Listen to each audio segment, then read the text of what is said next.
Hello friends, welcome to my channel study of current. तो दोस्तों, आपको पता ही होगा कि हम यहाँ पर यूपी टेट के प्रीवियस ईयर क्वेश्चनों को हल कर रहे हैं।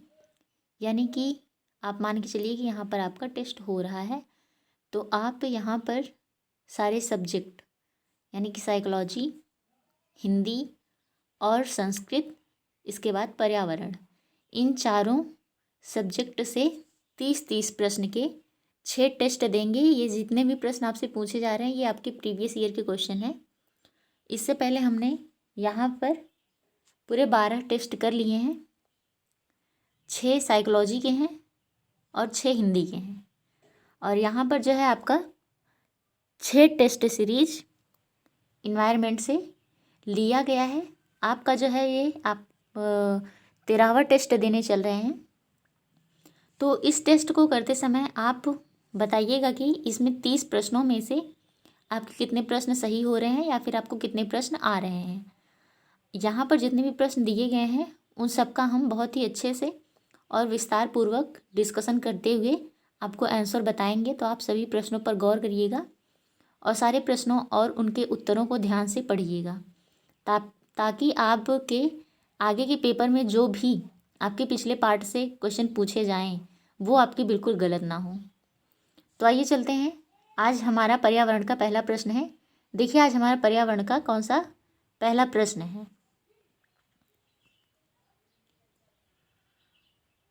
तो पर्यावरण में जो है हमारा पहला प्रश्न है, गंगा नदी निकलती है। आपके ऑप्शन है मिलाप ग्लेशियर, लद्दाख ग्लेशियर, अरावली श्रेणी या फिर गंगोत्री ग्लेशियर। तो अगर आपने ज्योग्राफी पढ़ी है तो सबसे पहले आप इसको सही कर देंगे।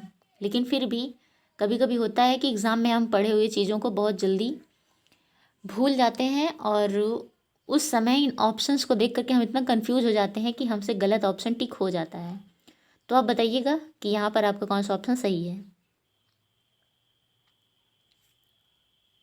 आइए थोड़ा सा देखते हैं। हम जानते हैं कि सांस्कृतिक महत्व के दृष्टि से भी गंगा भारत की सबसे महत्वपूर्ण नदी है। ये हम सबको पता है। गंगा का उद्गम जो है उत्तराखंड के उत्तरकाशी जनपद के 3900 मीटर की ऊंचाई पर स्थित गोमुख के निकट गंगोत्री हिमानी या फिर गंगोत्री ग्लेशियर जिसे भी कहते हैं, इस नाम से जाना जाता है। और यहाँ पर इसे भागीरथी भी कहते हैं। देवप्रयाग में भागीरथी अलकनंदा से मिलती है। इसके बाद दोनों की संयुक्त धारा को गंगा के नाम से जाना जाता है।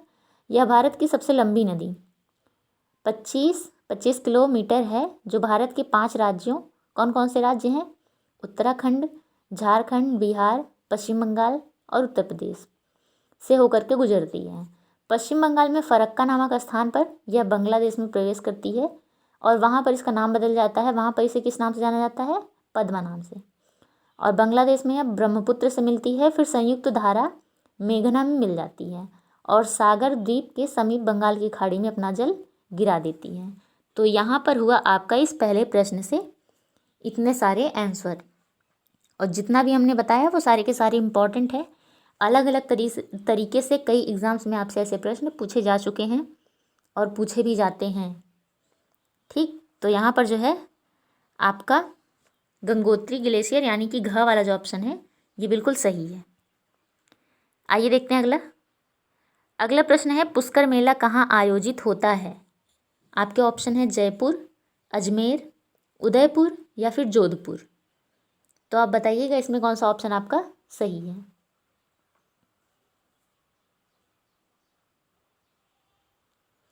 आइए देखते हैं। यह जो पुष्कर मेला है राजस्थान के अजमेर में आयोजित किया जाता है। अजमेर से 11 किलोमीटर दूर हिंदुओं का प्रसिद्ध तीर्थ स्थल है जिसे हम पुष्कर नाम से जानते हैं। यहाँ पर ब्रह्मा का मंदिर भी है और यहीं पर कार्तिक पूर्णिमा का मेला भी लगता है, जिसमें बड़ी संख्या में देसी विदेशी पर्यटक भी आते हैं और हजारों हिंदू लोग इस मेले में आते हैं और अपने को पवित्र करने के लिए पुष्कर झील में स्नान करते हैं। इस समय यहाँ पर पशु मेला आयोजित किया जाता है और हर साल कार्तिक महीने में लगने वाला पुष्कर ऊंट मेले ने इस जगह को दुनिया में अलग ही पहचान दे दी है। यानी कि यहाँ का जो ऊंट मेला है वो बहुत प्रसिद्ध है और मेले के समीप ही पुष्कर में कई राजधानी संस्कृतियों का मिलन भी हमें देखने को मिलता है। ठीक, तो यहाँ पर जो है आपका ऑप्शन कौन सा सही हो रहा है, अजमेर, यानी कि खा वाला जो ऑप्शन है ये आपका बिल्कुल सही है। उसके बाद आइए देखते हैं अगला प्रश्न। अगला प्रश्न है, निम्न में से कौन सा जैव मंडल का अजैविक घटक नहीं है?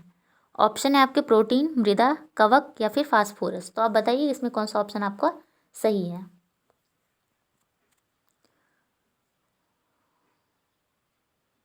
तो कवक जैवमंडल का जैविक घटक नहीं है। यह अत्यंत महत्वपूर्ण जैविक घटक है जो प्रायः उत्पादक यानी कि प्रोड्यूसर्स और उपभोक्ता की मृत्यु के पश्चात उसके शरीर का अपघटन करता है और इससे निर्मित साधारण पदार्थ द्वारा अपनी भोजन एवं ऊर्जा को वह प्राप्त कर लेता है। ऐसे ही निर्जीव पदार्थ जो जीवों को किसी न किसी रूप में प्रभावित करते हैं उन्हें अजैविक घटक कहते हैं। उदाहरण के लिए जैसे हुआ हवा, जल, मृदा, कार्बनिक पदार्थ में होता है जैसे प्रोटीन, कार्बोहाइड्रेट, वसा, और अकार्बनिक पदार्थ जैसे नाइट्रोजन, फास्फोरस, सल्फर, ये सब आपके जो हैं अकार्बनिक हैं। तो इसमें जो है आपका कौन सा नहीं था? कवक, यानी कि आपका जो ग वाला ऑप्शन है ये बिल्कुल सही है। ठीक, आइए अगला प्रश्न देखते हैं। अगला प्रश्न है, गिर सेर परियोजना अवस्थित है। ऑप्शन है आपके गुजरात में, मध्य प्रदेश में, महाराष्ट्र में या फिर उत्तर प्रदेश में। तो आप बताइएगा कौन सा ऑप्शन आपका सही है। तो आइए देखते हैं, यहाँ पर जो है आपका गिर सेर परियोजना जो कि गुजरात में स्थित है, यानी कि यहाँ जो है का वाला ऑप्शन आपका बिल्कुल सही है। और इसके साथ ही अगर आप कंफ्यूज हो थोड़ा सा तो गी से गिर और ग से गुजरात, दोनों में ग ग है, इसलिए आप इसको मिला के आंसर बता सकते हैं। ये थोड़ा सा देखते हैं। एशियाई सिंहों का घर यानी कि होम ऑफ एशियाटिक लायन की उपमा से प्रसिद्ध गिर अभयारण्य, जिसे 1973 में राष्ट्रीय उद्यान घोषित किया गया, में गिर सिंह परियोजना केंद्र सरकार की मदद से शुरू की गई थी। यह परियोजना गुजरात के जूनागढ़ जिले में स्थित है और यह एकमात्र ऐसा उद्यान है जहां एशियाई शेर पाए जाते हैं। तो यानी कि भारत में यह एकमात्र ऐसा उद्यान है जहां पर एशियाई शेर मिलते हैं। तो आपका इसमें गुजरात जो है सही था। आइए देखते हैं अगला प्रश्न। अगला प्रश्न है, संविधान सभा ने राष्ट्रीय गान को अपनाया कब? 24 जनवरी 1950, 13 नवंबर 1949, 20 जनवरी 1950 या फिर 21 मई 1950 को। तो आप बताइएगा इसमें कौन सा ऑप्शन आपका सही है। तो रविन्द्रनाथ टैगोर द्वारा रचित राष्ट्रीय गान, जिसे हम जन गण मन कहते हैं, को संविधान सभा ने 24 जनवरी 1950 ईस्वी को अपनाया था। यह सर्वप्रथम 27 दिसंबर 1911 को भारतीय कांग्रेस के कोलकाता अधिवेशन में, जिसकी अध्यक्षता पंडित बिशन नारायण दत्त कर रहे थे, वहाँ पर गाया गया था।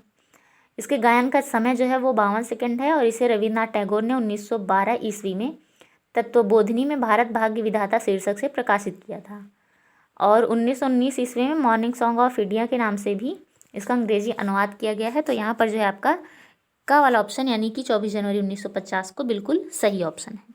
ठीक, आइए देखते हैं अगला प्रश्न है, निम्न पराबैंगनी किरणों में से कौन सा अधिक हानिकारक है? ऑप्शन है ultraviolet A, ultraviolet B, ultraviolet C या फिर उपरोक्त में से कोई नहीं। तो इसमें कौन सा ऑप्शन आपको सही लगा है?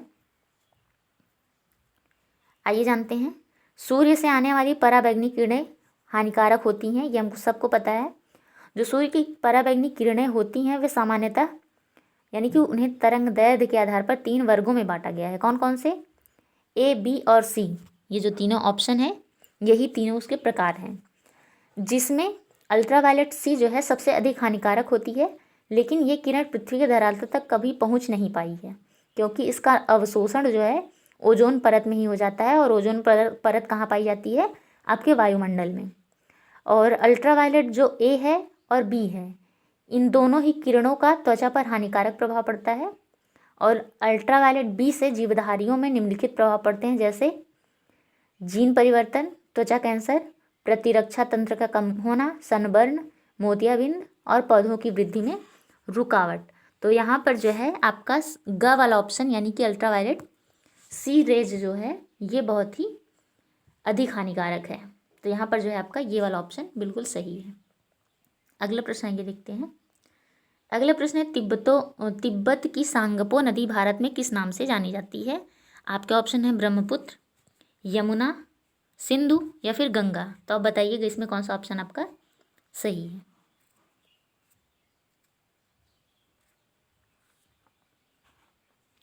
आइए देखते हैं। यह जो तिब्बत है, तिब्बत की सांगपो नदी भारत में ब्रह्मपुत्र के नाम से जानी जाती है। ब्रह्मपुत्र जो है विश्व की सबसे बड़ी नदियों में से एक है। यह तिब्बत के मानसरोवर झील के निकट चेमायुंगडुंग हिमानी से निकलती है। ब्रह्मपुत्र को तिब्बत के निकट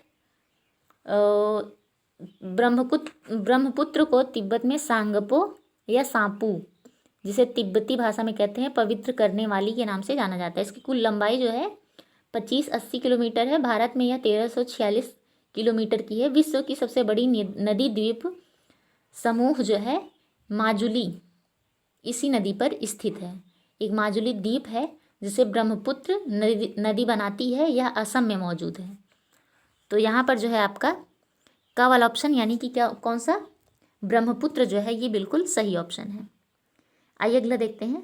अगला प्रश्न है कोटोपैक्सी एक जागृत ज्वालामुखी है जो अवस्थित है। ऑप्शन है आपके सिसिली में, हवाई में, इंडीज में या फिर रॉकीज में। तो ये जो कोटोपैक्सी एक जागृत ज्वालामुखी है यह एंडीज में स्थित है, यानी कि आपका जो ग वाला ऑप्शन है वो बिल्कुल सही है। और इसके बारे में थोड़ी बहुत जानकारी, यह विश्व की सबसे ऊंची ज्वालामुखी पर्वत है जो दक्षिण अमेरिका महाद्वीप के इक्वेडोर में एंडीज पर्वतमाला पर स्थित है। ठीक, तो आपका यहाँ पर जो है ग वाला ऑप्शन बिल्कुल सही है। अगला है WWF से आशय क्या है। ऑप्शन है आपके world wide fund, world war fund, world wide fund या फिर वर्ल्ड वाइल्ड लाइफ फंड। तो यहाँ पर कौन सा ऑप्शन आपका सही है। तो WWF से जो है आशय है वर्ल्ड वाइल्ड लाइफ फंड, विश्व वन्य जीव कोष। ठीक, सन 1962 में IUCN के सहायक संगठन विश्व वन्य जीव कोष WWF की स्थापना की गई। संगठन का मुख्यालय जो है ग्लैंड कहाँ पे है, स्विट्जरलैंड में यहाँ पर है। और इसका प्रतीक चिन्ह जो है विलुप्त प्राणी जॉइन पांडा है। यह संगठन अंतर्राष्ट्रीय स्तर पर वन्य जीवों की देखभाल पर नज़र रखता है और इसके रखरखाव संबंधी मानदंडों को पूरा करने में विभिन्न देशों तथा एजेंसियों को वित्तीय सहायता प्रदान करता है। ठीक, तो यहाँ पर जो है आपका वर्ल्ड वाइल्ड लाइफ फंड यानी कि डी वाला ऑप्शन जो है आपका बिल्कुल सही है, ये वाला। तो आइए देखते हैं अगला प्रश्न। भारत में निम्न में से कौन सी एजेंसी मुख्य रूप से प्रदूषण के मापन से संबंधित है। आपके ऑप्शन है सर्वे ऑफ इंडिया, केंद्रीय प्रदूषण नियंत्रण बोर्ड, केंद्रीय जल आयोग या फिर ग्रीन ट्रिब्यूनल। तो आप बताइएगा यहाँ पर कौन सा ऑप्शन सही है। अगर आप सच में किताब से या बुक से पढ़ते हैं तो सिंपल सी बात है कि यहाँ पर आप ऑप्शन को बिल्कुल गलत नहीं करेंगे। प्रदूषण से संबंधित है, आपको ऑप्शन में भी एक जगह प्रदूषण दिख रहा है तो आप फटाक से उसको सही कर देंगे। आइए थोड़ा सा देखते हैं। भारत में केंद्रीय प्रदूषण नियंत्रण बोर्ड मुख्य रूप से प्रदूषण के मापन से संबंधित है। जल और वायु प्रदूषण के मूल्यांकन, निगरानी और नियंत्रण के लिए केंद्रीय प्रदूषण नियंत्रण बोर्ड एक शीर्षस्थ राष्ट्रीय संस्था है और यह जो बोर्ड है वह जल, वायु और ध्वनि प्रदूषण से संबंधित समस्त सेवाओं की रोकथाम और नियंत्रण के लिए सलाह देता है तथा मंत्रालय को तकनीकी सेवा भी प्रदान करता है। तो यहाँ पर जो है आपका ऑप्शन कौन सा सही है, खा वाला, यानी कि ये वाला जो ऑप्शन है आपका बिल्कुल सही है।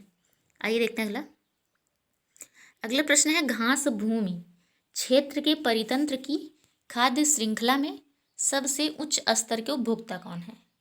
आपके ऑप्शन है जीवाणु, शाकाहारी, मांसाहारी या शाकाहारी या फिर और कुछ। तो आप बताइएगा कौन सा ऑप्शन आपका सही है।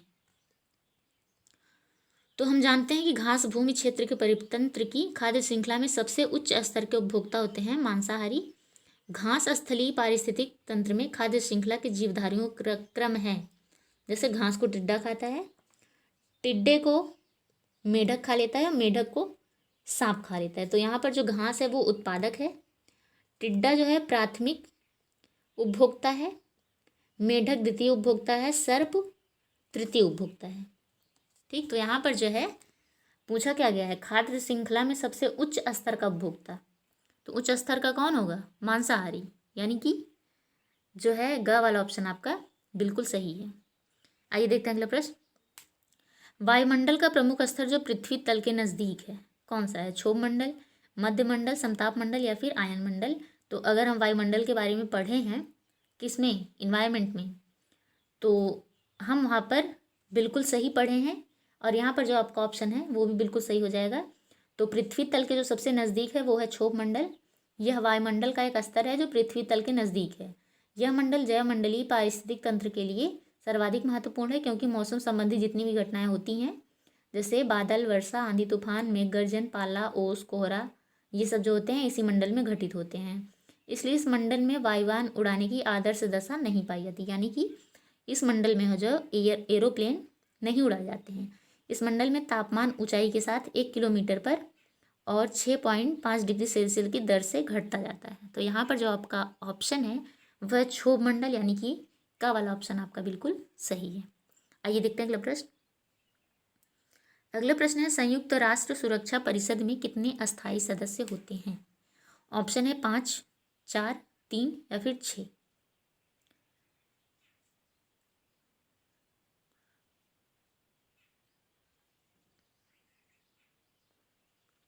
तो आइए जानते हैं। संयुक्त राष्ट्र सुरक्षा परिषद में जितने भी अस्थायी सदस्य होते हैं उनकी संख्या जो है 5 है, यानी कि आपका का वाला ऑप्शन बिल्कुल सही है। अब आप कहेंगे कौन कौन से? तो संयुक्त राष्ट्र सुरक्षा परिषद संयुक्त राष्ट्र संघ का एक मुख्य अंग है और इस प्रकार से संयुक्त राष्ट्र संघ एक कार्यपालिका भी है। इसमें 15 सदस्य होते हैं, जिसमें 10 अस्थायी होते हैं और 5 अस्थायी सदस्य हैं। संयुक्त राष्ट्र सुरक्षा परिषद में 5 अस्थायी सदस्य जो हैं वो कौन कौन से हैं? तो उनमें है अमेरिका, रूस, ब्रिटेन, फ्रांस और चीन। कितने हुए? 5। ये पांचों सदस्य जो हैं अस्थायी होते हैं। ठीक। अगला प्रश्न है, सरिस्का राष्ट्रीय उद्यान कहाँ स्थित है? राजस्थान में, पश्चिम बंगाल में, महाराष्ट्र में या फिर असम में? तो सरिस्का राष्ट्रीय उद्यान जो है राजस्थान के अलवर जिले में स्थित है।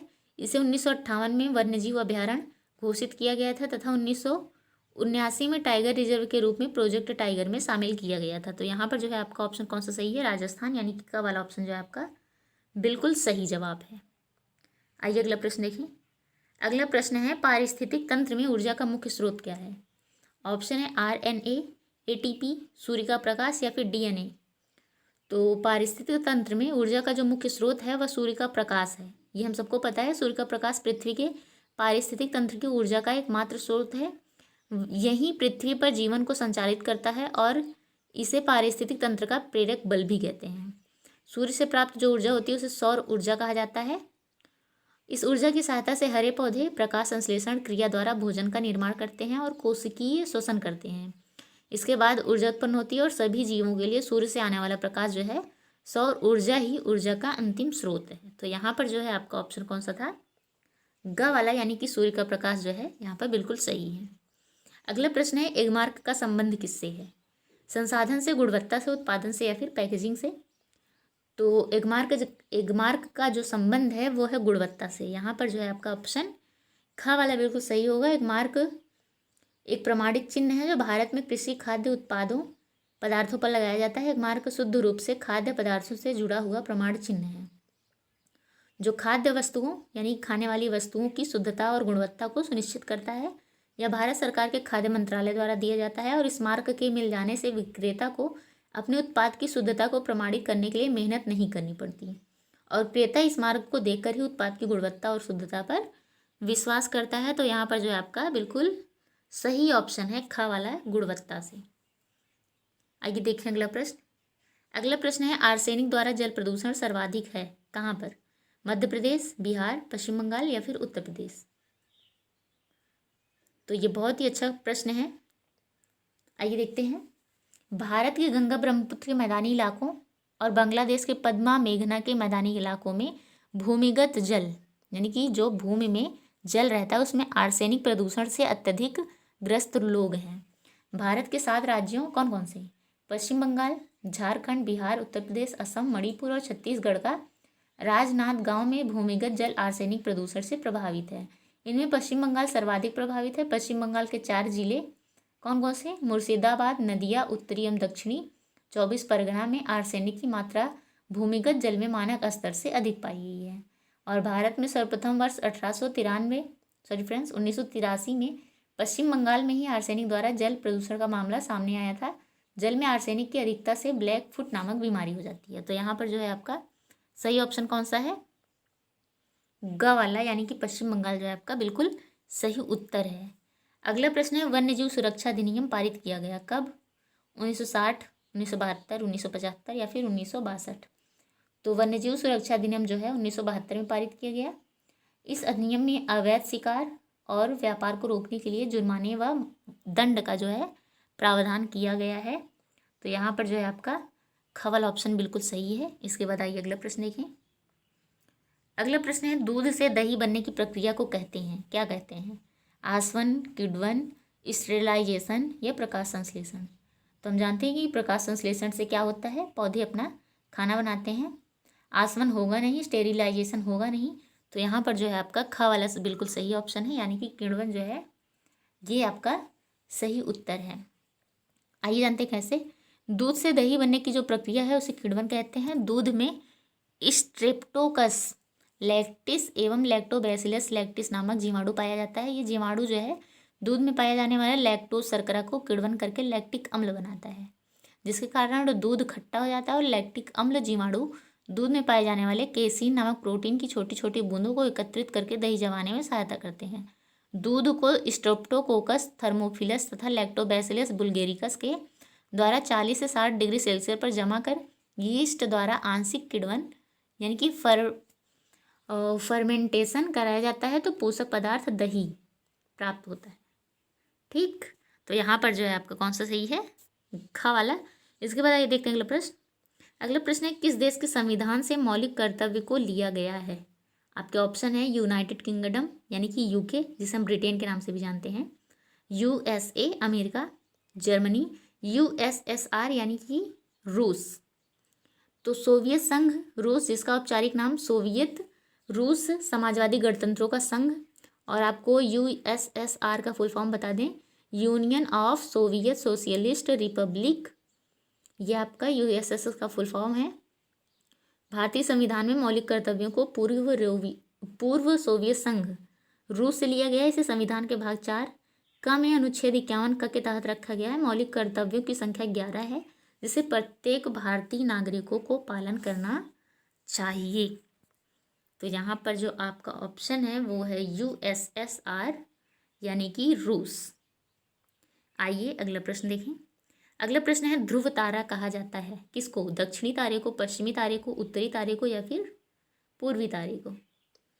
तो यह जो तारा होता है हमेशा उत्तर दिशा में चमकता है और उत्तरी ध्रुव के ठीक ऊपर स्थित होने के कारण एक ही दिशा में हमेशा दिखाई पड़ता है।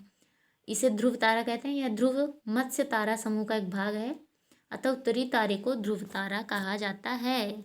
तो यहाँ पर क्या है, ग वाला ऑप्शन जो है आपका बिल्कुल सही है। अगला प्रश्न, भारत में प्रोजेक्ट टाइगर प्रारंभ किया गया था। ऑप्शन है 1973, 1972, 1985 या 1981। तो भारत के जो राष्ट्रीय पशु हैं बाघ, टाइगर के संरक्षण के लिए भारत सरकार ने 1973 में प्रोजेक्ट टाइगर नाम से एक योजना बनाई थी, जो प्रोजेक्ट टाइगर पर्यावरण, वन एवं जलवायु परिवर्तन मंत्रालय द्वारा संचालित योजना है। यह उन राज्यों को सहायता प्रदान करता है जहां बाघ संरक्षण रिजर्व है। भारत में अभी 49 टाइगर रिजर्व हैं, जिसमें उत्तराखंड का राजाजी टाइगर रिजर्व 48वां तथा ऑरेंज टाइगर रिजर्व 49वां है, जो कि असम में स्थित है। तो यहाँ पर जो है आपका का वाला ऑप्शन यानी कि 1973 बिल्कुल सही ऑप्शन है। और ये प्रश्न कई बार पूछा जा चुका है, इसलिए आप इस प्रश्न को बिल्कुल ध्यान में रखिएगा। 1972-73 में कभी भी कंफ्यूज मत होना। प्रोजेक्ट टाइगर जो है 1973 आपका करेक्ट है, लेकिन अगर 1973 दिया ही नहीं गया है तो आप वहाँ पर 72 लगा सकते हैं। ठीक, यहाँ पर जो है आपका 1973 बिल्कुल सही है। अगला है फूलों की घाटी अवस्थित है कहाँ पर? हिमाचल प्रदेश, जम्मू कश्मीर, सिक्किम या फिर उत्तराखंड? तो फूलों की घाटी जो है भारत का एक राष्ट्रीय उद्यान है और यह उत्तराखंड के चमोली जिले के हिमालय क्षेत्र में स्थित है। यूनेस्को ने इसे विश्व धरोहर स्थल घोषित किया है। तो इसका जो उत्तर होगा वो आपका उत्तराखंड होगा, यानी कि घ वाला जो ऑप्शन है आपका बिल्कुल सही होगा। अगला प्रश्न है एक वयस्क मानव में कुल अस्थियों की संख्या कितनी होती है? तो हम बचपन से ही पढ़ते चले आ रहे हैं कि मानव अस्थियों की संख्या कितनी होती है? 206। लेकिन आप ध्यान दीजिएगा कि बचपन में जो हड्डियां होती हैं वो ज़्यादा होती हैं, फिर आप जैसे ही बढ़ते जाते हैं हड्डियां जुड़ती जाती हैं और हड्डियों की संख्या कम हो जाती है। तो यहाँ पर पूछा गया है कि एक वयस्क मानव तो वयस्क मानव के लिए 206 होगा। और अगर आगे या पीछे पूछे तो आप क्लियर किए रहिएगा और वहाँ पे आप बिल्कुल सही ऑप्शन दीजिएगा। आइए अगला प्रश्न देखें। अगला प्रश्न है, ग्रीन पीस इंटरनेशनल का मुख्यालय अवस्थित है कहाँ पे? न्यूयॉर्क, सिडनी, नागासाकी या फिर एम्स्टर्डम में? तो ग्रीन पीस एक स्वतंत्र वैश्विक अभियानकारी संस्था है जिसकी स्थापना 1971 में हुई थी। इस संस्था का उद्देश्य है वैश्विक स्तर पर व्यक्तिगत और सामूहिक प्रयासों के जरिए पर्यावरण संरक्षण एवं विकास की प्रोत्साहन प्रदान करना। ग्रीन पीस का मुख्यालय जो है एम्स्टर्डम में है। और एम्स्टर्डम कहाँ पे है? यह नीदरलैंड में है। तो यहाँ पर जो है आपका घ वाला ऑप्शन बिल्कुल सही है। अगला प्रश्न है आपका, एलपीजी के संदर्भ में क्या सत्य नहीं है? ऑप्शन है आपके, यह उच्च ऊष्मीय मान का है, यह एक स्वच्छ ईंधन है, यह नीले ज्वाला से जलने वाला है, यह मीथेन उत्सर्जन करने वाला है। तो एलपीजी इसका फुल फॉर्म क्या होता है? लिक्विफाइड पेट्रोलियम गैस, एक प्राकृतिक गैस है। यह मुख्यतः प्रोपेन और ब्यूटेन हाइड्रोकार्बन का मिश्रण होता है। यहाँ पर यह एसएससी में कई बार पूछा गया है प्रश्न कि एलपीजी किस किस गैस का मिश्रण होता है, तो वह प्रोपेन और ब्यूटेन का मिश्रण होता है।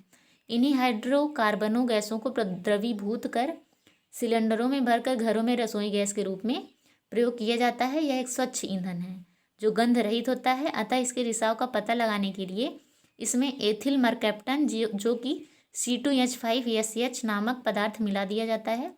एलपीजी गैस जो है उच्चतम ऊष्मीय मान 55 kg रखता है। यह नीले ज्वाला के साथ जलता है और यह सबसे गर्म भाग होता है। तो आपने एलपीजी के बारे में इतना जाना, और इसमें जो गंध का, और जिस गंध से हमें पता चलता है कि हाँ गैस लीक हुई है, तो वो है एथिल मरकैप्टन।